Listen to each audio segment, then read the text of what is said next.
one of my songs, like it like reached 1 million like plays. Yeah.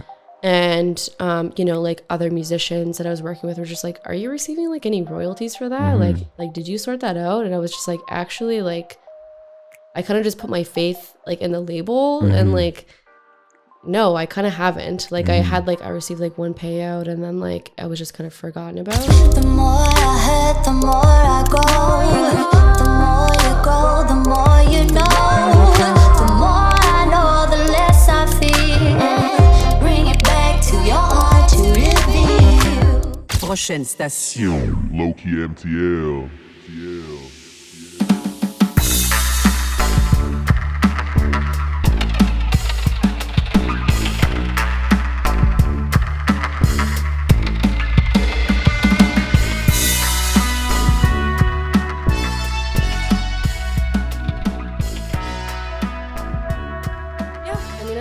Like on and off for, oh god, it's been almost a decade now. But wow, okay. I would say like more like frequent over the last few years for sure. Okay. Yeah. Yeah, so what happened? Like, why did you start getting frequent at a certain point? Were you like prepping? Were you taking those like breaks that artists do to like reset? Yeah, I mean, a few different reasons. I think like the pandemic obviously slowed a lot of artists down. Like I had releases. I had released, you know, my first EP, Volume 1. Like, oh god, my brain. Probably like 7 years ago. Oh wow, okay. Yeah, and then I released like a collaborative EP with like Kobayama. Like a few years later, and a lot of just like random kind of like one-off collabs like since then. But yeah, like I really started taking it seriously just over the last few years. You know, I just kind of decided like if I'm gonna do this, it's time. And I think also like I was a full-time video editor. Oh wow, okay, I didn't know that. And yeah, that's how I pay the bills right now. Shit. You're a video editor. I am. Well, I came to Montreal originally for school for Concordia. Okay. Yeah, I was going to NSCAD, Nova Scotia School of Art and Design. That's where I'm from. You're from Nova Scotia. You grew up there? I did, yes. Okay. And I transferred over to Concordia for their intermedia cyber arts program. Interesting. Is it?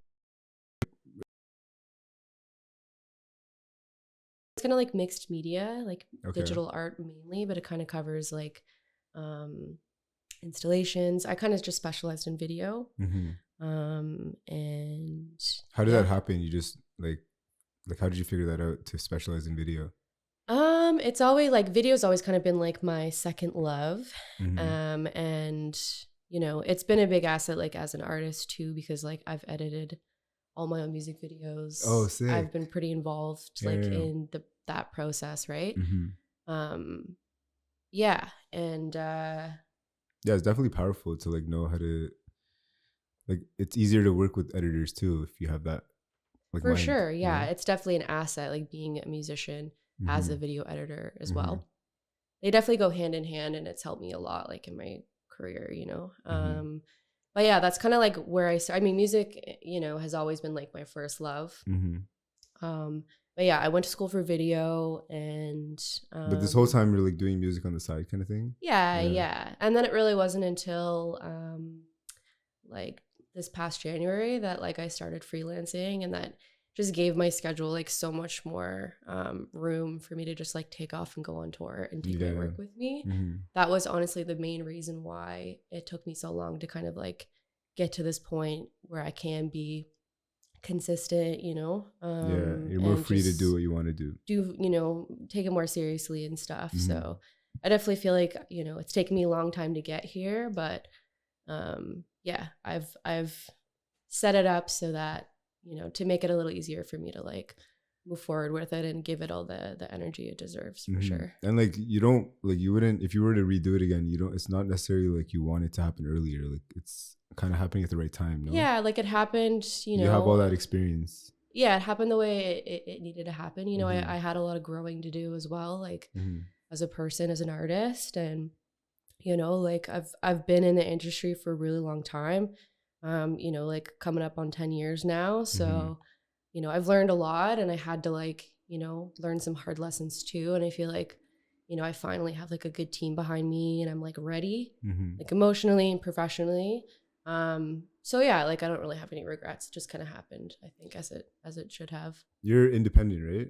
Yeah, I am. So how do you build that team? Like how did that happen? Just through like my close contacts, honestly, just networking. So like what is it to network as an artist in Montreal? Like what do you do? I think a big part of it is just getting to know the other artists like in the city. Like supporting their shows or like just Yeah, going to these going to events? jams, you know. That's how I like got to meet, you know, and like get the contacts that I have now is really just like getting involved in the scene, you know, getting to know the artist you're performing with, you know, doing shows with them and you know, collaborating, you know, that opened a lot of doors for me. And yeah, like if you're afraid to do that, then it's going to be hard for you to, you know, find your people. Yeah. But I would say, yeah, it's just a combination of like, you know, my own circle, and then like finding people within the industry that, you know, I align with and have, you know, a shared vision. So is that like genre wise, like similar genres? Not necessarily. Okay. Do you feel like you have a genre, or are you very like open about that? I'm pretty experimental. Experimental, yeah. I would say like baseline, like I did kind of start out like alternative R&B, like trip hop. But trip hop. I haven't heard trip hop in so long. Yeah. The word trip hop. But yeah, like I've experimented a lot with different genres. Like I'm kind of getting like more into EDM now. Yeah. Trying to branch out.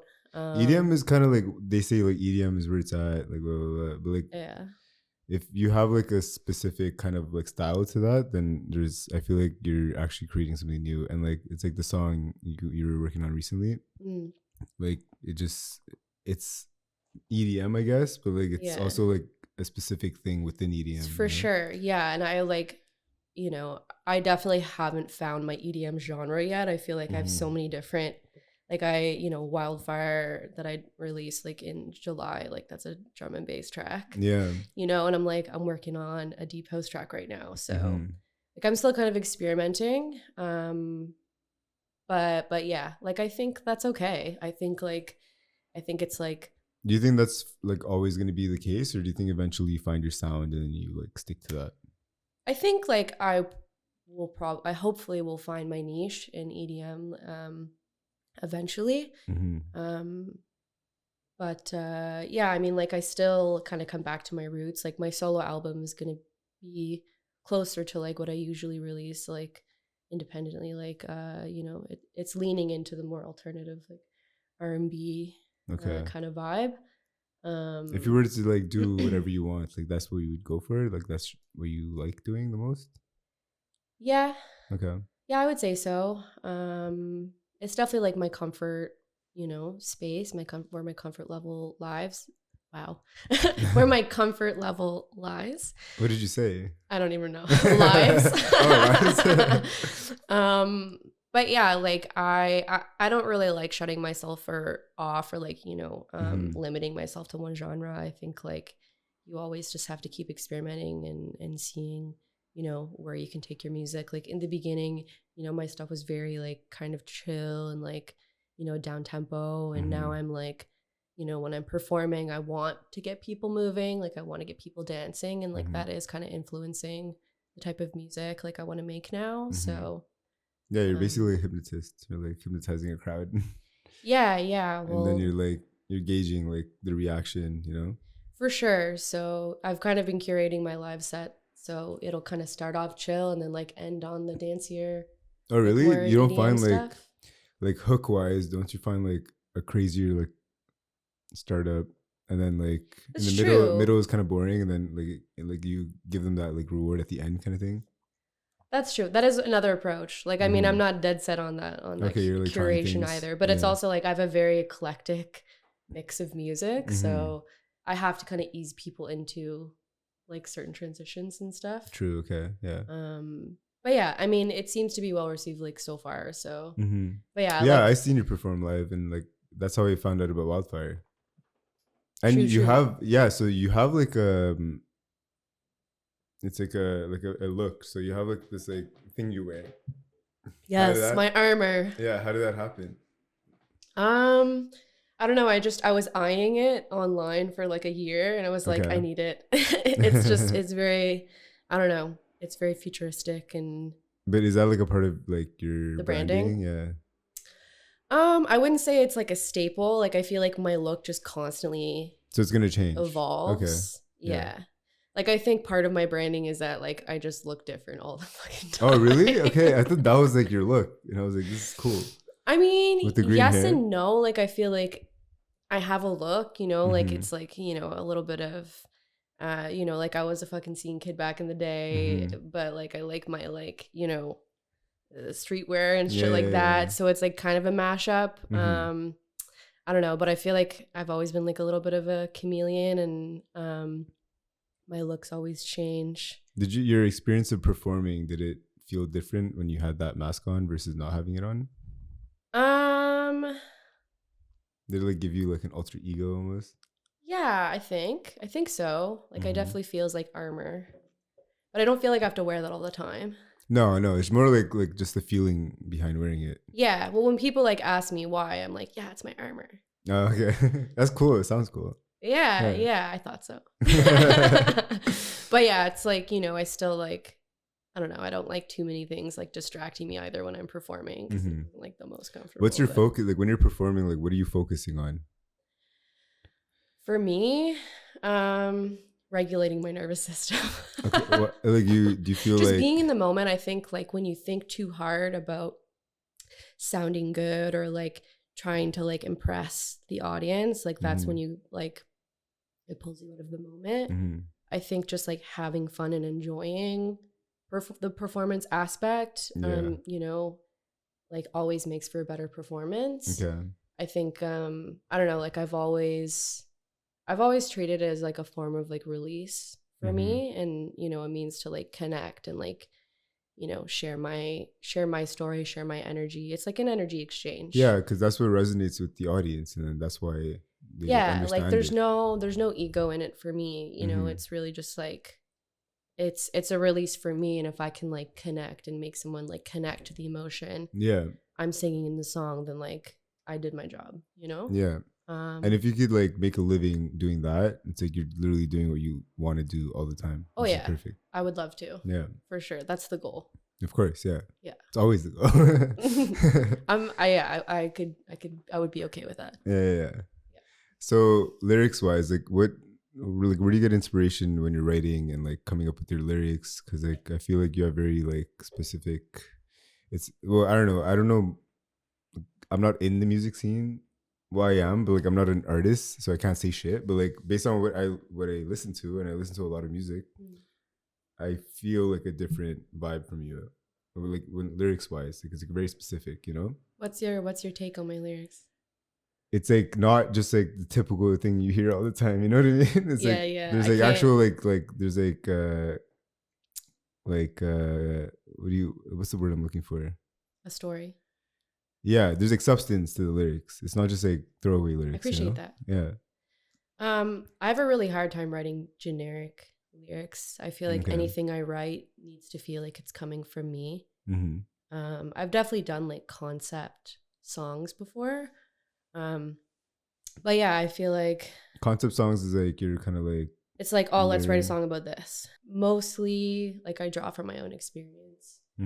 And just like either like what I'm going through at the time, or like, yeah, I kind of treat it like channeling, you know? And like I have a couple different processes with like I don't really stick to like one songwriting process. Like I think, you know, sometimes I'll have a writing session and I'll just like write down a bunch of lyrics, and sometimes like the melody will be there, and sometimes, you know, it'll just be the lyrics. And then like I'll, you know, find a song that I want to work on, whether it's with a producer or something that like I make, and I'm like, oh, these lyrics fit perfectly with this song. So like what you make, as in like, do you kind of like produce like an an idea before going to a studio? Yeah, well, I just started producing. Like I feel like I've always I've kind of done both. Like I've worked with a lot of producers that have like given me their beats, but I've also like started, I have like a skeleton of what I want to do or whatever. Yeah, exactly. So I feel like that's better when you go in with an idea that's like kind of listenable, you know? For sure. And for my album that I'm working on right now, I'm gonna have some of my first like self-produced songs on there. Like fully produced and then mastered by somebody else, I guess? Not fully. I'm gonna have a couple different producers on it. Okay.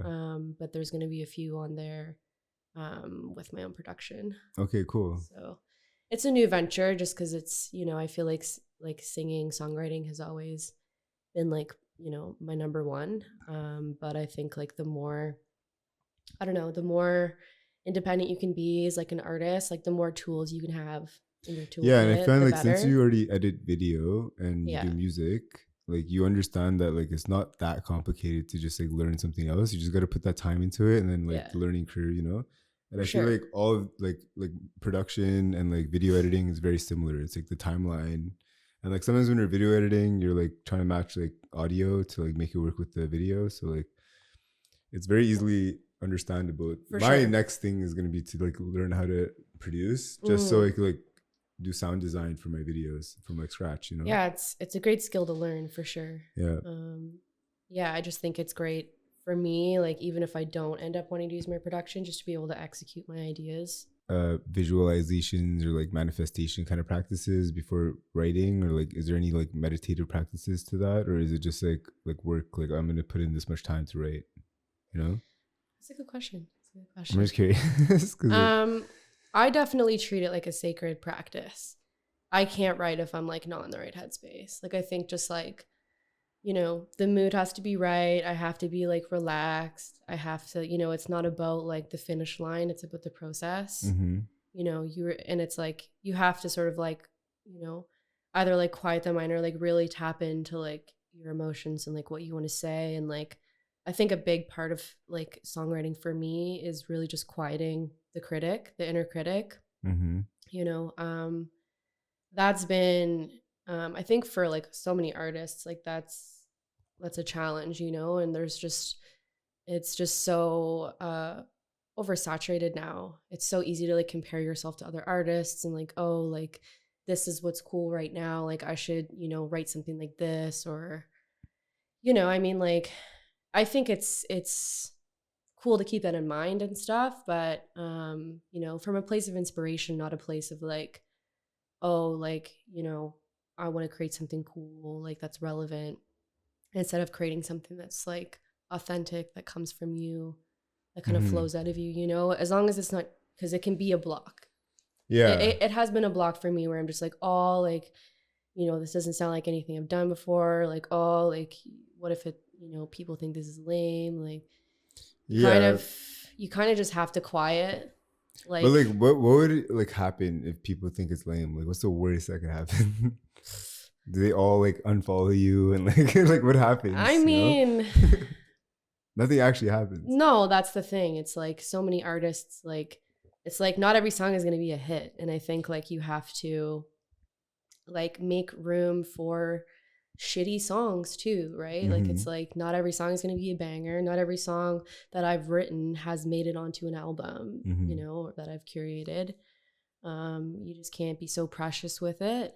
I think like you just have to take the ego out of it, for you to like. It's definitely like ego is probably like what it is, because like you have to have shitty songs, because if you're experimenting specifically, like, you have to have the shitty songs, Yeah, I mean, then you're not gonna even know like if it's gonna work or not. Yeah, you have to test it out on an audience. Exactly, and I think just like putting the pressure on yourself to like create like the best song you've ever written, like can ruin like the flow, the creative flow.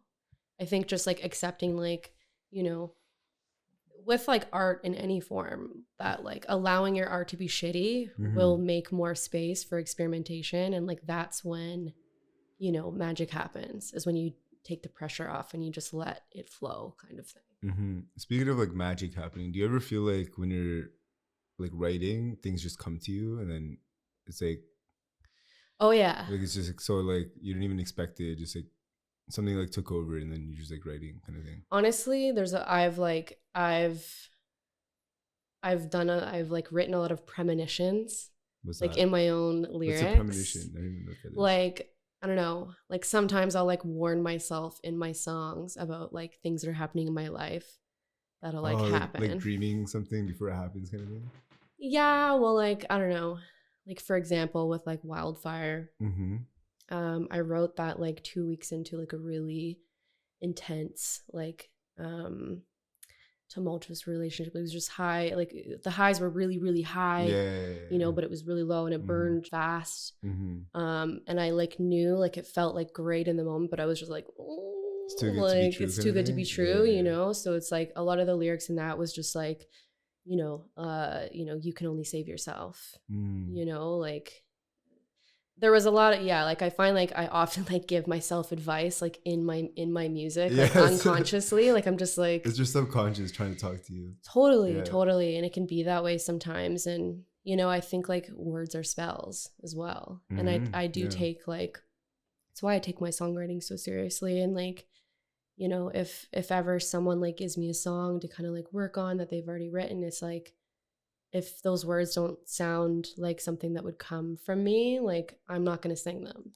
because it's not going to feel authentic. And it's like, but you're also putting that out there. Like it's like you're manifesting something that you don't believe in. Exactly. Like, no, like I think that's definitely important to me for like, you know, the words that I'm singing to be words that I resonate with, because like they'll probably manifest in some way or another. For sure. Yeah, I feel like there's like a huge thing with that, and like the collective conscious, and like how like when videos go viral, there's like I have like a weird theory of like these viral videos and like the collective consciousness. And now with TikTok and like all these like, you know, there's like a separation of like people that are like involved in that and people that are not. Totally. You know? Totally. Yeah, I feel like there's like an extra emphasis on like what is, you know, gonna go viral, instead of just and like what feels cool, creating something authentic. And like, you know, I think there's a lot of songs right now that are like sound great, but it's like you dig into the lyrics and it's like, what are you actually saying? It's just like a catchy thing that like a dance trend took off to, right? For sure. And I think like not every song has to be so serious. Like you don't have to take, no, for sure, you know, yourself so seriously on every song.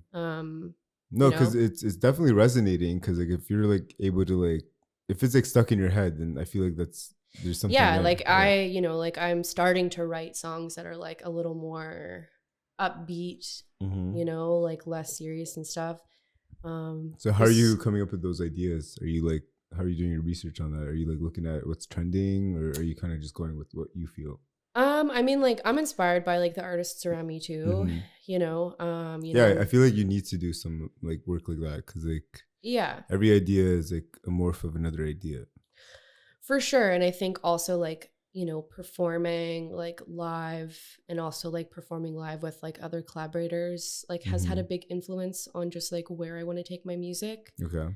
I'm working like closely with like Cola right now. He's like a multi-instrumentalist producer in Montreal. Cool. Okay. Like we're working. Is he signed to anything, or is he? He's independent. Okay. We just got back from like a tour with Phrase. Okay. Where'd you guys like tour? Like North America or like? BC primarily. Okay. Phrase and he invited me along to perform with him at the Commodore, which was like an amazing, like it was sold out. We opened for Creature and Moon Tricks. It was like pretty major milestone. Cool. Was that your first tour? No, that's I would say my second BC tour. Last summer was my first. So this time around, like last summer, I was supporting Phrase like during his set. I had a couple like solo moments, but this time I had like my own solo set. Just because that is like the goal primarily, is to push my own music and stuff. And people are discovering you like that too, right? Yeah, for sure, right? So, you know, that's like essentially the goal is, you know, I want to like get into the BC scene too. But we started off the Commodore. You know, I played a solo set in like on Gibson's Island, and then we finished it off like in Victoria, and then Salt Spring with Cola as well. He was on the keys. And like, yeah, I think I just like the feeling of like making people dance. It's a different feeling. Like I think it's, you know, I've had intimate, you know, shows where it's like I'm performing, you know, my more down tempo stuff, my moodier stuff. And the phones are out.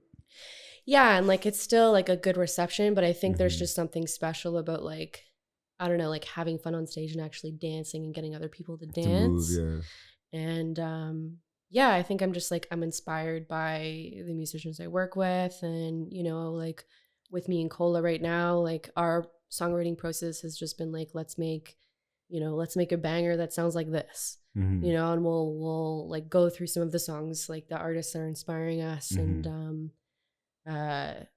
we'll create something that's like inspired by that sound, or like that drum beat, or like that bass sound, or whatever. And yeah, so like my process is like, it varies, but I think because you feel like you're still like in the experimental aspect of that as well, right? Because I feel like your process is always going to be changing. Yeah, well, I don't know, I feel like you kind of have to just keep experimenting as an artist if you want to stay fresh, if you want to keep creating, because, you know, nothing ever really stays the same. And yeah, no, I think it's important to just keep experimenting, keep growing. Is there anybody like that you would love to like collaborate with, or like do a feature with? Like a dream feature, you know? That's tough. That's a tough one. I'm really bad at these questions. What do you listen to? Like who do you listen to? It changes constantly. Okay. Like I feel like, I don't know, like I have some like early influences. When I was younger, I was like really into like early 2000s R&B, you know, like Aaliyah, like Alicia Keys, but then like was really into jazz also, like Billie Holiday, and then I got really into like blues, you know. But then also like my dad was like a metalhead. Okay. So, you know, he I was gonna ask, like, me. do you have any like family members that are into music? Oh yeah. No, like my dad was like big into like alt rock and stuff. Like he introduced me to like Nirvana. So I have like kind of an eclectic background, and I feel like that comes out in my music. Like I'm not like full R&B. Like I definitely have like a moodier side.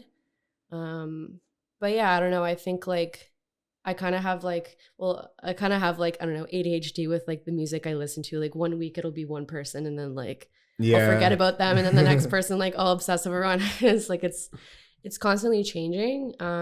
That's why I find it's funny when Spotify gives you that like, oh, like 2023, this is what you listen to, like playlist. Yeah. Because then it gives you like that nostalgia, and like I was just listening to like this. I always forget all the time about artists that like I used to be obsessed with. Yeah. Like, oh yeah, like I used to like rock that shit for like daily. Yeah, I think because the times are different now. Like it's like, yeah, there's just so like, much out there. There's so much like, out there. It's like so saturated. I don't even remember like the artist names that I listen. Like there's certain songs that are stuck in my head. I'm so bad at these questions. People are like, who are your influences? And I'm like, everyone. Like I know the song, but like, you know. Yeah. So like it's like when someone's like, oh, what's this called? And then you gotta like pull out the Spotify and be like, this. That's what I'm saying. Like it never comes to me when I like. But I think that's just like that's like an evolution of like what's going on right now, and that's how it's gonna be. Yeah, and I think like as an artist, like I try not to like I'm not trying to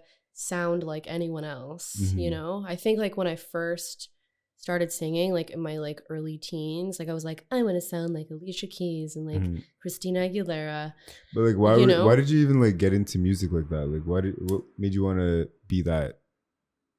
I just kind of fell into it. I think like, well, I don't know. When I was like a little girl, like my mom was like, you know, you were singing before you could talk, kind of thing. Just like making she would like tell you that. Okay. Yeah, just like making up little songs like na na na na na, right? And then like by the time I was like 8, she was like, okay, I got to put you in singing lessons, kind of thing. So that's what happened. Like I was in like singing lessons up until I was like 14, on and off, and then just kind of like went off from there. I didn't really get my confidence until like I got to high school, and then I like played in my first band, which was like a folk rock blues band. How did you even like find those people? Just through friends, just mutual friends. It just kind of happened naturally, and like, yeah, it did. I think like I kind of got dragged into it. Like they knew I sang, right? Like I think it started with like the coffee houses, where like the talent shows, you know, like I would, you know, get up there and do a song with like one of my friends and his guitar, and then like, yeah, just word gets around, and then a couple of my friends were like, "Hey, we're trying to form a band," and like that's just kind of how it starts. It started becoming your identity, kind of thing. Yeah, and then that's really like when I started realizing like how much I loved it. But it wasn't really until I moved to Montreal that I started like getting the confidence to kind of do my own thing, because I feel like up until that point I was always involved in like other people's projects, you know, where it was like the song, they wrote the songs, but like I would sing the lead kind of thing. Like I didn't really develop my like songwriting confidence until until I moved here like about 10 years ago, and then got feedback from other artists that were like, you should do your own solo thing, like you know, you should do what you want to do. So yeah, that's kind of like how that started. Do you feel like a part of that is because back home you have like your history is kind of like still there, and like the people you grew up with and like all that is still there, so like a part of you like changing that, like sometimes you have to like travel and like change your environment for you to like understand that you could like be like what you want to actually be, you know what I mean? For sure. No, I think I don't know, also like Nova Scotia can be like kind of niche. Like I feel like they've expanded a lot. Like there's a lot of different like, you know, artists. They have kind of their own like bubble, their own scene. It's like Quebec, but it's smaller, right? Like I think you get a lot more like diversity here, you know. You're not touring internationally like with the Quebec artist, you know? No, not what exactly. I'm saying, yeah. But I do think that like Montreal is like a really good incubator for new artists. You know, it's just like a really creative and like supportive scene. There's just also like, you know, there's enough bars for you know, like artists that are just starting out to like get their sea legs, you know, like and for me it was like it all started like at Honey Martin Pub in NDG. Like that was my first show ever. Honey Martin, and it was just like this like tiny little like Celtic, you know, hole in the wall, but it's like super cozy and it's like dimmer lighting. Yeah, I actually played there on Thursday. Oh yeah, okay. Yeah, I just think that like, you know, in smaller towns, like there can be like a longer wait list to like play a certain show because there's like fewer venues. And then you come to a big city like this, like there's just more opportunities for you to get those smaller gigs and just kind of build up your confidence and stuff. Yeah, it's interesting because there's like a lot of open mics here. You know, know, even for comedy, a lot of right? jams and stuff. So yeah, I think like that's like that experience and being a part of like the culture here and like really immersing myself in it kind of like helped me build my confidence in a way that like I wasn't really able to like access in the same way like back home. But yeah, I mean, that's just my experience. Like Halifax is still like super inspiring, like city and stuff. But yeah, like that was my journey with it. Okay. Yeah. But yeah, like I find that like interesting because like Montreal is like one of the like more popular cities in Canada, right? But for some reason, Montreal specifically like is not internationally like understood for the art that comes out of it. And like I feel like people don't understand that or like see it, you know? Yeah. And I feel like a lot of that is the language barrier. Yeah. No, for sure. Like I think like it's hard to make it, I would say, as an Anglo artist here, like from start to finish. Like I feel like a lot of artists, like even like Grimes, you know, she got her start here and then but she didn't blow up until like she left, right? Montreal. And I think like, yeah, like it's a great place to like. And like Elon Musk. I mean, I don't know that. But like, what do you mean you don't know about that? Like you're talking about Grimes, like the one that. Yeah, well, my point was just like, you know, a lot of artists like get their start here. Yeah, and like have to leave to like get recognized, you know. But apparently that's like a common thing because like the more artists, like this is like a common question I have because like. Why do people have to leave Montreal to like make it? And then I had a rapper from Philadelphia. He's like, yeah, like I'm from Atlanta, and that's why in Philadelphia people saw me differently because like, oh, he's like a rapper from Atlanta. And, like, Right. there's like that whole thing, right? Yeah, well, I think especially like as an Anglo artist in Montreal, like I already don't really fit the bill. You know, I think like on the bigger scale, like, you know, for me to like apply to like La Voix, which I did like 6 years ago. What is that? Like The Voice. Oh, Le Voix. Yeah. But like the Quebec version or whatever. Why would you apply it? There's like Toronto, there are neighbors. I don't know. I just wanted to give it a shot. Okay. But it's like I'm not fully bilingual. So, you know, it's like it would be really hard for me to tap into that niche like without being fully bilingual. But there's no like value in tapping into that niche. That's the problem. But they favor that here, I feel. I know, yeah. Even with like grants, you have to have like 69% French lyrics in your music. Not always. Depends on the grant. Well, but if it's like a Canadian grant, it's fine. But I'm talking about like the Quebec grants. Yeah. That too. Yeah. Like, I mean, yeah. Like, I think they want to promote like French artists, right? And if you don't fall into that like niche, it can be harder to get like, you know, support from like bigger. Yeah. You know, so like, do you find it's worth like trying to like focus on that and like figuring that out, or does it make more sense to just focus on the Canadian, like the English side of Canada? You know. I mean, like I'm just trying to do me. Okay. You know, like I think it's like it's valuable. Like it's like good to know, you know, like what people are looking for here. If like you do want to make it in this city and stuff. Do you want to stay here? Like, is that your goal? I mean, this is definitely like my home, I would say. Okay. More than any other place, but I'm definitely like planting seeds in BC as well. And like, you know, building like my network out there, you know. So I don't necessarily see myself being bound to one province. Like I think you should like expand. Like I think you should just show up as you are, and you know, like ideally you want to share your music with the whole world. Like for sure, yeah. You know, outside of Montreal, like this is like my landing pad for sure. And you know, this like the community of artists here has like really supported me and stuff. But I'm okay with not fitting into like the Quebec niche. You know, ideally, like I want to like shoot higher. Of course, yeah. That just depicts the whole thing. You're gonna shoot higher. Yeah, exactly. Yeah, that's kind of like the purpose of this podcast. Honestly, it's like to like understand like why people have to leave to make it, but there's like a huge community of like artists here that are like willing to do things, but like there's just like that. There's these gatekeepers. It's true. That are like just stopping a lot of things, you know. I think it's super valuable to like be bilingual in this city. If you know, I've managed to get by. Like when I was in France, I was able to communicate, which was like cool. And they're like, "Where's your French from?" They're just confused. Yeah, I mean, but I was able to communicate. It's definitely a huge asset that like I would encourage anyone to like to tap into or to take advantage of. Yeah, for sure. Of course, but it's definitely not impossible to like make it in the city as an Anglo. Yeah. Like it's true, right? Like a lot of people like stay away from Montreal because they're like, oh, like I can't build a career in Montreal if I don't know French.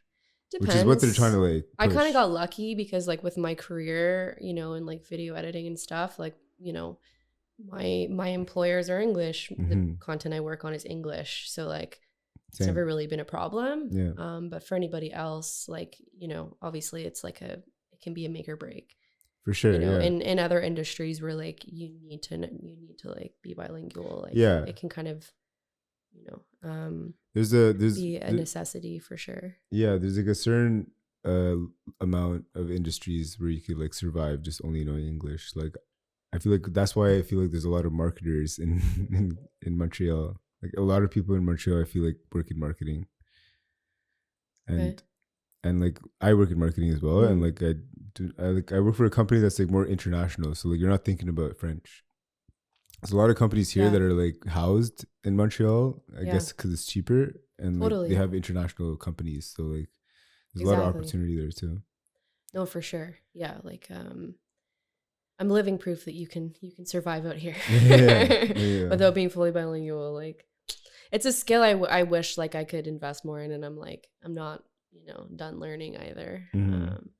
But yeah, it's like it's not impossible. Like, and I think a lot of artists are drawn to the city because like it's a lot more affordable to live here and Exactly. compared to other parts of Canada. For now, yeah. For now, it's changing, but Yeah. like still, it's like compared But it's a good to- opportunity, exactly. Like it's like a really good opportunity. for sure. It's been hard to leave. I won't lie. Yeah, I've like traveled too, and then like I lived in Toronto for a summer, and then I realized I'm like I don't think I could like live here. Like it's just Yeah, like yeah. traffic all the time. Everything's so far away. Like here, everything's so close by. It's true. It's true. Yeah, You you can get do a way little bit more of in a day. everything here. Yeah, you can do a lot more in a day here. Mhm. Yeah. Have you ever done like psychedelics Oh, while like creating, or have you ever had like experiments where you're like, let me try to create something on psychedelics? interesting question. I'm definitely like pro psychedelics for sure. Okay, yeah, I figured, yeah. But like, I definitely treat it like as a tool, as like a spiritual tool more than like a Okay. party drug. Well, yeah, psychedelics you can't really treat it. No, I mean like it's hard. It's very overstimulating. So, yeah, but yeah, no, I think like it can make things flow a little easier. I think like naturally, like, psychedelics can like help you connect, with just like the world around you a lot more and just like tap into your own heart and just like how interconnected everything is. And like it can definitely be like can encourage like, people creatively for sure and explore other avenues and like take away creative blocks and stuff. But like, have you ever had an experience like that where you're creating as that you can remember? Not like vividly. I feel like most of my like psychedelic exploration has been more like, I don't know, like personal like work that has like I've brought with me into my music. Like I haven't like dropped a bunch of acid and like wrote a song. yeah. But I like feel like it would be hard to do that, yeah, but I think like in the context of just like personal growth and just like, shadow work and stuff, like I've done ceremonies, like what, like ayahuasca ceremonies? I have done one of ayahuasca. Really? ceremony, Where? yeah. Actually here in Montreal. What? I didn't even know that existed here. I think it's really important to, do it with somebody that respects the traditions. Yeah, you had a shaman and everything? Yeah, Okay. she the host flew in a shaman like from Peru, and like everybody had like an angel, which was basically like someone sober that like had done ayahuasca that would like guide them, yeah. kind of take care of you, so it just like it needs to be treated with respect. There's like a process to it. That's pretty cool there's that like you a could do it diet that you have to respect and like just because you become really hypersensitive. How did you find that? Like, I don't know if you could even talk about it, but like, where is that? Online. I mean, Online? Like what, like forums or like? I was just kind of looking for it because I had friends that had really good experiences with it that like, But I've never heard of it being done in Montreal. Like everybody's always it's done pretty it. uncommon, and to be honest, I probably wouldn't do it again. Okay, why? in that setting. Like I feel like I would want to do it in a more natural setting. Yeah, you want to be in the woods. In nature. Yeah. It was like kind of in like a warehouse. Oh my god. Okay. It was like pretty visceral. Like I still think like it was like, treated with respect. But it was. But you have to do it in the rainforest. I would rather be doing it in the rainforest. But it's also like, I don't know. Actually, yes, of course. Like where you're looking at it has a big impact. But like, I'm thinking about the bugs. Like if you have like mosquitoes on you and shit. That too. That'd You be so become weird. like very like I do wish that I had brought like earplugs with me. Oh yeah. Because there was like maybe like 25 people in the same room, like And you heard going everything? through it. Oh yeah, like the guy next to me was like going through it, and Oh like no. it can get kind of like distracting from your own journey. Yeah. So yeah, that's one thing like I wish would have gone differently, but I think like it can be really like powerful, like transformational, if like done properly, if like like I had a couple she like her name's like Katlea.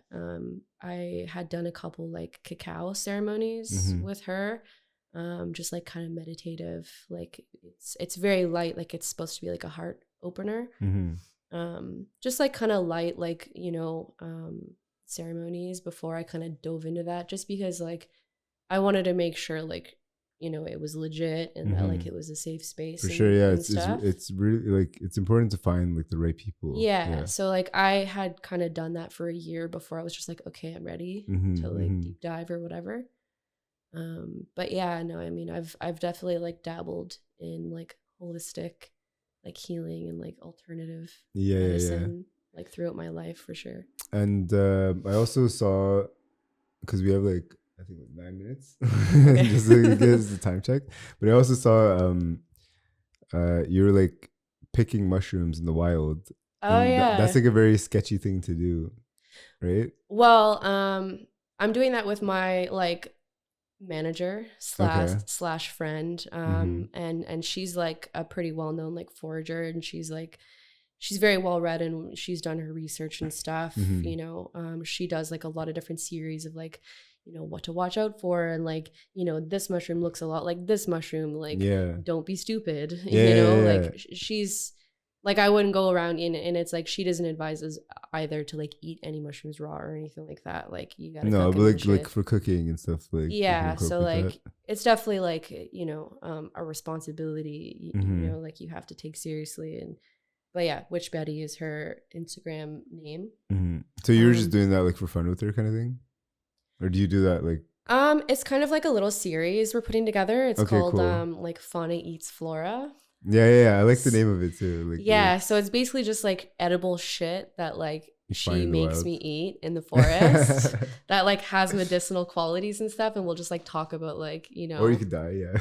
Well, she would never make like, you know, she would never let me do that. It does most of it tastes like ass, but like it's just like, that's what's funny. My reactions are really like what make the video. It's like it tastes so bad, but it's good for me. That's it. It's good for me. It tastes like grass, but like you know, it's gonna give you like a good antioxidant or some shit like that. So exactly. It's all about that mind frame. Like if you think that, then it's fine. You're good.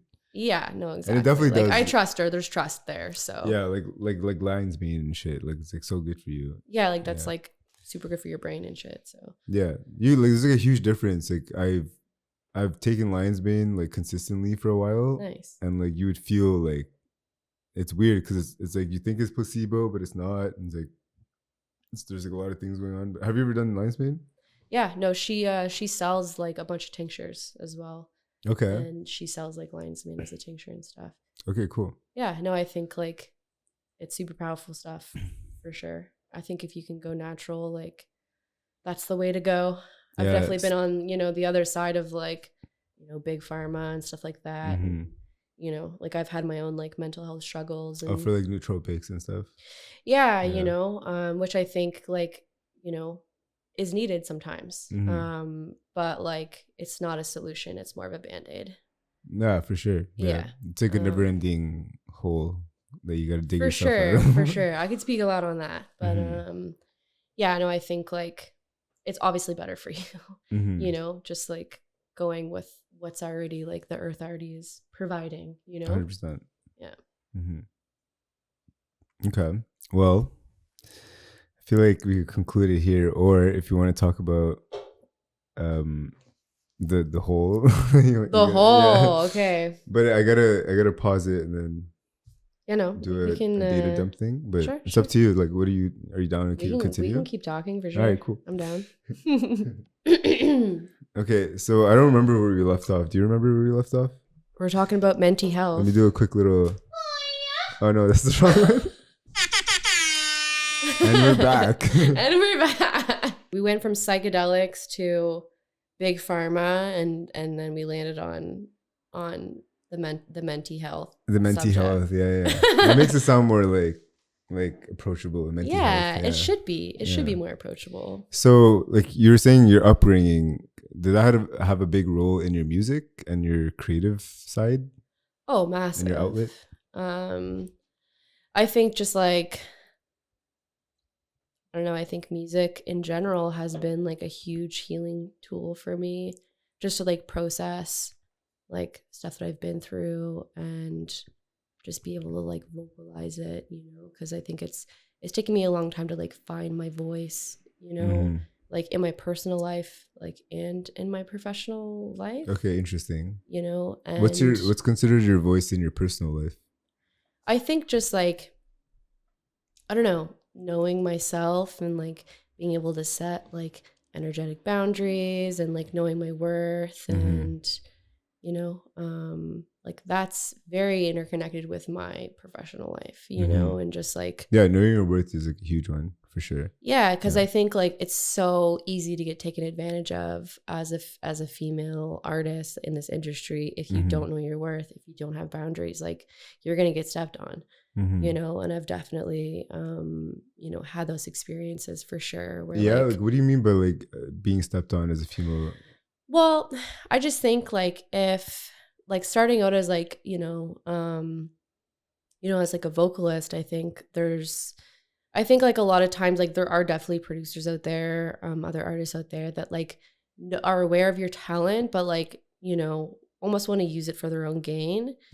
You know, and I think like if you don't like have standards, like, oh, you know, like, you know, as far as like payment goes, like, you know, your time is valuable, you know, and your energy is valuable. And I think when you're starting off, like you're willing to like make a lot more sacrifices to kind of like, which is just like, it comes with it. That's a part of it. Yeah. You got to do a lot of free work. Like you got to, you know, you're starting out, like you want to just like, you know, like get your sea legs kind of thing and like see what it's like collaborating with other people. But I think like ultimately it's important for you to, you know, like know your worth and have standards, because if you don't, then it's very, very easy to just like be, you know, like, oh, like, you know, I want you on this song, you know, but then like there's, you know, you won't necessarily get as much like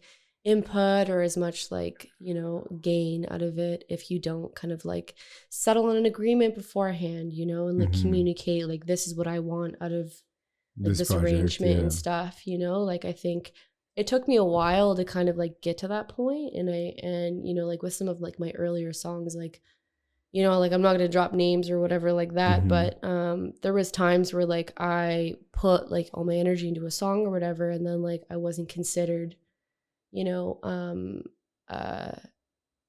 like I wasn't like, it wasn't filed properly where I would get like an even like fair like share of the royalties, you know. But you would and, like, contribute like like a lot to that project. Yeah, well, I just think it's just good to be as knowledgeable as you can, like on like royalties and like how to, you know, just like set yourself up so you make sure that like you're getting a fair share of like the writing, like for credits and stuff like that. Like if you contributed to the lyrics and stuff like this, you know. And you know, for one of my early releases, like I was working with a label and like I was like, oh yeah, you know, like they'll have my back. But you know, I think you just like trusted it. You just trust that like people who are experienced and big in the industry are like obviously going to take care of you, but like that's not always the case. Yeah, you know? It's rarely the case actually. Yeah. So if you don't like go into it with just like your own standards and like, look, this is like my, like if you want to use my vocals, like this is, you know, what needs to happen, you know, for me to like want to work with you, then people can very easily take advantage of you, you know? So how did you like start understanding like royalties and like all that? Like you just self-taught and then created boundaries? I mean, I think like I had to literally like be in the position where like one of my songs, like it like reached 1 million like plays. Streams? Yeah. And you know, like other musicians that I was working with were just like, are you receiving like any royalties for that? Like did you sort that out? And I was just like, actually, like I kind of just put my faith like in the label and like, no, I kind of haven't. Like I received like one payout and then like I was just kind of forgotten about. You know, so it was really through like, trial and error that like I realized like, okay, I kind of have to know my shit on this. For sure. Especially, you know, and like have my own back so that like this won't happen again, you know? And I think like a lot of people learn the hard way for sure. Cause it's like, it is fucking boring. Like, it's like, no one wants to like deal with like that aspect. Like they want to focus on the creative aspects. Yeah. But I like, you know, it's such a huge part of just like covering, you know, your own ass and just like making sure like you're you know, you're valued and you're compensated for that. Like, it's been a journey, but I think, yeah, like I've learned through trial and error that like it's super important, especially as a female artist and like this industry, to just like know your shit and like know, you know, like the protocol of like working with another producer, like make sure you're clear that like it's, you know, for me, it's like, you know, it's 50-50, you know, share on whatever we make off the song, you know. And it's always like that, or do you ever feel like certain projects you're like gonna change? I mean, there's obviously room, like if they're like, say if there's another contributor, like if there's like a publisher, like another label that wants to like help promote it, like they get a cut too, right? But like it's just really important to make it known that like you want to be a part of those conversations, you know, that like you're not just like a bystander or that you're just passively like agreeing with everything. Yeah. You know, it's true. Yeah, because like just that on its own is gonna automatically pull you into those conversations, right?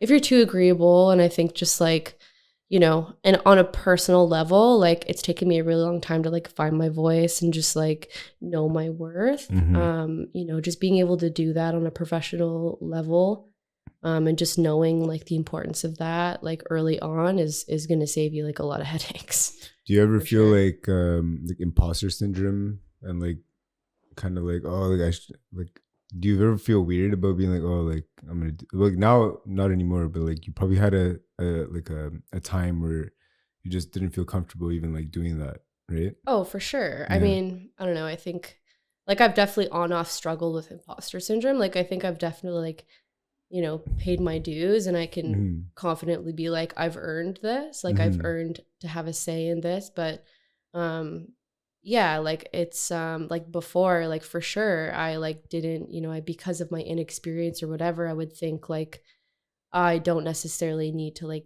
make a stake, you know, and make a stance that's like, you know, from someone who's like a recovering people pleaser.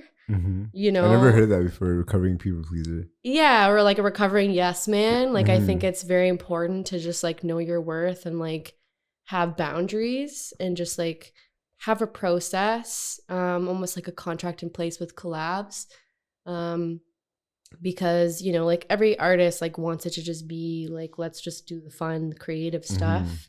Yeah, a lot of creatives are not ever thinking about that. Well, it's boring as fuck. Like it's just like, you know, it's like you're always ignoring it. It can be dry, but it's like it's so important to just like know, you know, to just like have that sorted and just like let the people you're working with know that like you know what the process is, like you know your worth, so like they can't take advantage. If, for example, like if like a producer sends me a beat and I'm really excited about the beat, you know, like, you know, like immediately it's about the creative process and like you know, like I'll make it about that, and like, you know, usually it's always about like the compliment sandwich.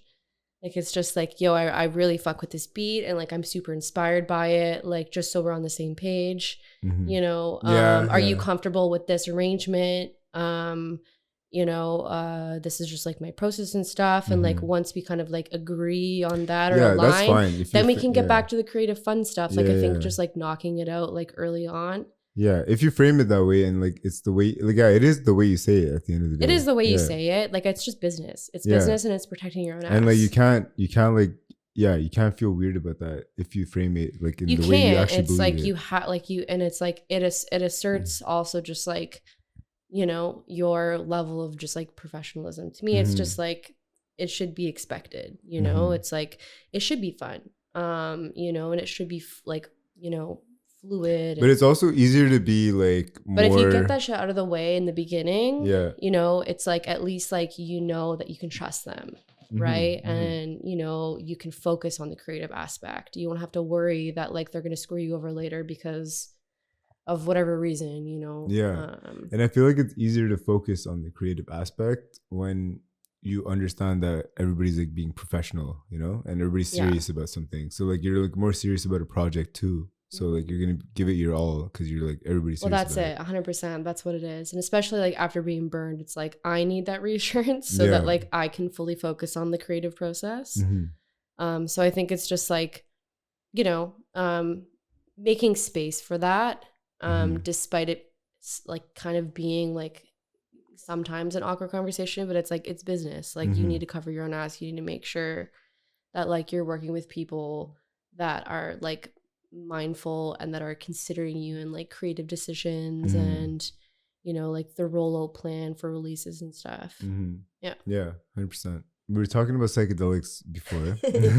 Yeah, let's reel it in. It was psychedelics and like nootropics and stuff. Well, yeah, because I also have like generalized anxiety. Okay. You know, what does that even mean? Generalized anxiety. Yeah. It's just like an overall anxiety. feeling of anxiety. And it's like, I don't know, like You're just anxious. I don't like have like major panic attacks or anything like that, but like I've considered myself like a hypersensitive person. Okay. You know, so it's like, yeah, like and also like you know, I have like depressive episodes like sometimes. Okay. So yeah, like I've been prescribed like not anymore though? I mean, like it's still a thing, but I think like I've just like I've tried so many other ways. I've been in talk therapy since I was like 14. I've been on like so many different antidepressants. What's talk therapy? It's like therapy, basically? Yeah, essentially. Just like kind of generic, I guess, like talk therapy and stuff. And also like holistic, but what's the difference between like talk therapy and therapy? There's just so many different branches. Like it's like until you get into therapy, like, you know, like there's just so many different like approaches and just like modalities. Like that's like more like, you know, people that, you know, it's like some people just want to like get shit off their chest. Yeah. And like that's enough. They need somebody to listen to them. Yeah. Right. Yeah. But like for someone like me that's like talked about like and told their story like so many times, like I almost like need to go deeper. Like I need to be challenged. And like almost given homework and shit like that. Okay. So it's like, yeah, like it's like I have like I don't know, like it's important for me to like work with someone that is as engaged as like I am, but there's just so many different branches, so many different like approaches to that. And yeah, what does that depend on? Like your like specific, like does it depend on the person and like what works for them, or does it depend on like for sure? Because some people, I don't know, I think a lot of people are like intimidated by the process, and I think it's like the responsibility of you know, like the psychologist or social worker or whoever to like reel it in and be able to bring it back to a positive place. And a lot of like my friends and like stuff that I've talked to that like need therapy, and I'm just like, just, you know, like give yourself the support or whatever, they're really afraid to just go there. Yeah. Because they're like go into, you know, just like the dark parts of their psyche because they're afraid they're not gonna be able to come back. And interesting. And I think that it's like just so important to find someone that's like able to, you know, like give you the space to explore like those vulnerable places, but also like be able to kind of reel you back in and make it a safe space, and like, you know, focus on the goals, you know, just like, you know, have it sort of be solution oriented, rather than just like a dish session where you're just like dishing out all your feelings, like which can work for some people, but yeah, like you gotta like organize your thoughts though. Yeah, I think like, no person has the same needs, you know, and like I've definitely like gone through like so many different like forms of it, and I've, like I said, like I've been on like a lot of different type of medication, and like at the time, you know, like I think it like I have nothing against it. Like I think like sometimes like you need that crutch to like pull you out of a dark place so that you can like gain control of your life again. But like ultimately, just to be able to see it the other way. Like, there's been times where like I've been, you know, like I just needed control over my life, but like, you know, I was like, you know, it's like being on like SSRIs or whatever, or antidepressants, like gave me enough like detachment from my emotions so that I could see the bigger picture and make decisions to like make my life better. But that wasn't necessarily like something that I needed to keep doing, you know? Yeah. So that's like the thing. Once I made those changes, you know, like I was able to like, you know, go off of it, because often it's like, there were people in my life that were contributing to my you know, to my suffering, or, you know, I mean, like there was like, But you couldn't get away from them because of your lifestyle? yeah, I mean, like that's part of it. But I think like anyone that's like experienced trauma, or, you know, has like had a rough upbringing or whatever, you know, like tend to like repeat patterns until they really like, Mm-hmm. You like also have like trauma passed down from your like parents and their parents that and their too, parents. Yeah. you know. And it's just like, I think like, you know, like antidepressants and shit like that can be like a great like tool and band-aid to like help lift you out of those like dark places, to just like give you a little bit more support so that you can like do the work that's needed, but they aren't a solution alone. That's the thing. So like I had some friends that were like they like were visibly like depressed, and then they realized, and they're like, I think I'm gonna go on SSRIs. But like my whole like fear was like, if you're on SSRIs, like, are you dependent on SSRIs for the rest of your life? You know, Yeah. like, how do you get off of it?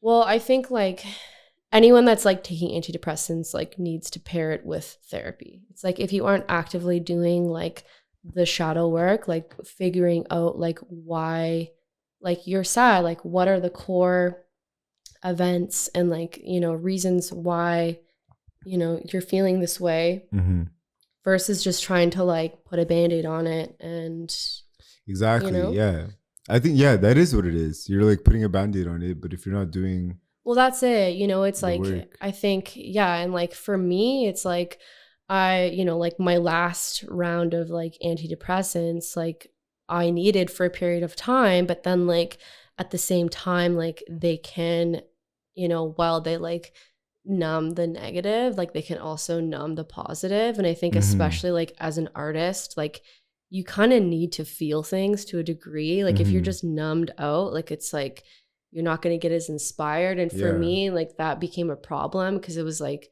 you know, I was like more detached from like my issues and stuff, but also like I wasn't laughing as hard as I normally would at jokes and stuff like this. And like I wasn't like more, like, feeling as deeply. Yeah. And I think like that can contribute to like more depression if like you're not careful. So, you know, I think it can be like a valuable tool for you to like pull yourself out of like situations, but it's also like kind of your responsibility as well to like make sure you're getting to the root of the issue, you know, and like really doing the work to just like explore why, you know, you're feeling that way and like what's behind it. I liked how you framed that. Like, if you're on SSRIs, it has to be like paired with therapy. Like, it's not a fix-all solution. It's a tool. It's really just like a crutch to like help you help yourself. You know, but like you can't just like stand idly and just be on autopilot and expect things to get better. Yeah, it's like, even with like ADHD medication, I feel like eventually you get to a point where you're like very like, you just feel weird, or you don't feel like yourself. You just, and like things are just happening very fast, and like the week goes by fast, and the day goes by, you know? No, I mean, like I feel like especially now, like I don't know, that my ADHD symptoms have like gotten worse like as I've aged. Like I don't know if it's just like I'm having a harder time masking than usual, but I think like it's a real thing. Like you have to have structure, like you have to be intentional about how you're going to use your time, and you have to have like that discipline to like not ignore that and just do it. No, I mean, which is hard. I feel like, especially as like a creative, I feel like it's hard to like try to like listen to yourself, because like you're trying to like trick yourself all the time.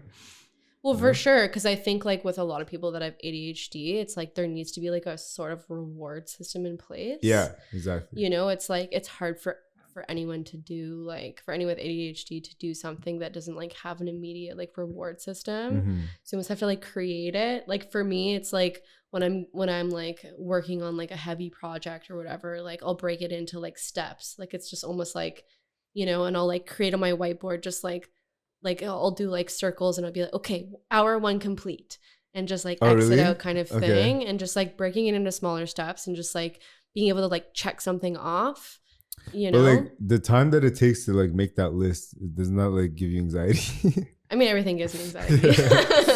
It's just but like, I think just like, I don't know, just So wait, you're saying like you organize your day like by like the hour? oh fuck no. Okay, because that's like Fuck no. it's Yeah, nice. no. I think like when I just get big projects and stuff, like Yeah. I think like you know, overwhelm paralysis or like decision paralysis. Yeah. You know, like I experience like pretty frequently, Mhm. but I think like what helps me with that is just kind of breaking it down into like smaller steps. Yeah. And you know, it's like giving myself like little like checkpoints and like Like rewards. milestones. Yeah. You know, Yeah. just to like be like, okay, like I sunk in this amount of time, like I can have a little treat. Yeah. You know, or like So something what would like be your that. treat? Like, how do you reward yourself in that? I mean, it varies. Usually for me, like it's like I just need to have downtime, like in between. What does that mean? Like, what's downtime? Just like relaxing or just like, I don't know, chilling, like No, just not putting pressure on myself, you're right? staring Like at a wall. Like that's the beauty of freelance is that Yeah. I can kind of organize my schedule like how I want. Okay. You know, it's like I can take breaks when I need to. Yeah, but like, what's your reward mechanism? Like, are you just staring at a wall? Like, nah, I don't think about anything. Like, what are you doing? I it has to be mean, like like a I'll take a behavioral nap, thing. like I'll cuddle my cat. Okay, that's fun. I'll like smoke a joint. I don't know. Okay, I'll, you know, but it's not the I'll same go reward. get a little treat from the dépanneur. The dépanneur, the corner store. Like you should never stare at a screen for longer than an hour at a time without like course. taking at least like a 10-15 minute break. Yeah, which is Yeah. easier said than done. 'Cause, Easier like, said than yeah. done, but like it's a Everything, good like, practice. there's It's a good everything is practice. screens. It's true. It's a Yeah. problem. It's like a screen here, a screen here. There's like an old screen there. Yeah. The screen here on my camera. You got to be So- mindful of these things. It's hard though, because like even with like the like the forwardness of technology, that's not even the right way of saying that, but like everything is screens now, so you need it. It's true. It's true. It's exhausting. Yeah. It's exhausting. I mean, Do you ever do like- like no screen time in the sense of like everything's put away? Well, you literally put your phone over there because it's sitting down, so like well, I I can just see that you do that. Yeah, like I mean, like I'll be honest, like I for sure like have a dependency like on my phone, like to a Mhm. degree, and like to social media and stuff. But I think yeah, but it's the thing you is have like, to it's have a you part have of to have your some job. boundaries, you know. But Yeah. it is, you know, I Yeah. feel like if it was up to me, if like I had the budget to like, you know, Not have to look at pay it. for a social media person to just Yeah. like come up with content and like edit my own content, Mhm. for sure I And would like do that. exactly the way you like would do it yourself. Yeah, Which is no, the hard because part. like I just find it exhausting. Like it's like I just want to focus on the art, and I think like Yeah. so many artists like struggle with this. Like they're just Mhm. like, oh, I just want to make art. Like why do I have to like fucking promote my music all the time? You know, and it's like Yeah. you have to do that now. Like it's just such an integral part of like, you know, getting your music out there and just Yeah. like being relevant and stuff. And I it's literally been a big journey for me because like I feel like I've always just, you know, I've had, you know, the reins really tight on just like how I'm perceived and you know, Mhm. like the type of content I share. And I'm like trying to like loosen up with it a lot more because Mhm. it seems like people want, you know, more authenticity and like rawness. And like as an editor, like I feel like I'm a little bit of a perfectionist, and it's really Yeah. hard for me to like release content that isn't like, control you know, story, like yeah. perfect, Yeah. like cuts to the beat and like Mhm. stuff like that. And like I'm in full makeup and everything. Like, but like it's something I'm like trying to overcome right Mhm. now. Just to show people who I am and like be more like raw and like Yeah, even with like bigger brands, like they need a person behind like the brand now. Like it can't just be like the brand anymore. It has to be like somebody who yeah, no, represents it's not enough to like have like a good aesthetic and like a good sound. Like it. Mhm. you have to make it accessible for people. Yeah, you have to like have an aspect of it where people can like get to know you and like trust you and like feel like they're your friend and they're like growing with you. Like Yeah, it's like, absolutely. that's what it is now. 100%. And I think Mhm. like that's how it's changed is like there's more, you know, it's like it's oversaturated. But I think like any of like the artists that have been like in the business for a while, it's like there's more of a demand for you to just be more present and like active Mm-hmm. and just like show people who you are. And like that doesn't come naturally to everybody. Yeah, You know? a lot of people like kind of like subconsciously gatekeep that. Like, oh, like I don't want to talk about this because like I got this far, and like Yeah. and there's like the whole competitive mindset. It's tough for sure. And I Yeah. still feel like that's something I struggle with for sure, is like I don't always know it's hard to be vulnerable. It's hard to be vulnerable But it's because online. you have you know? your personal like boundaries to like protect yourself. So like automatically you're gonna be like, Well, that too. It's like I feel like in your personal life, if you've been like taken advantage of, or if you've been vulnerable and that's been used against you, like it's almost like harder for you to just like integrate that into your social media, because like I don't know, but it's like there's always going to be trolls. yeah. There's always going to be haters. Do you but pay I think attention like to like the haters, or like do you pay attention to like I mean, that like I'm energy? getting a little bit of a taste of it. Because like my manager, like one of my managers, Elizabeth Burdock, like Witch Betty, she's got like a massive following online. Like she's helping me a lot with my social media, and like I've been featured in some of her videos, and it's like there's comments, there's people who are just like that like just want to stir the pot or whatever. Yeah, they just want the attention. Yeah, and I think like I'm getting a little taste of it. Like I think like you can't go after every hater. Like there's always going to be haters. Do you feel that you look at certain things and you like take it personally and you're like, oh, like I don't feel like I did that, or like I don't feel like I sounded like that? I think it comes with the territory. Like I think like I don't necessarily align with like conventional beauty standards anymore.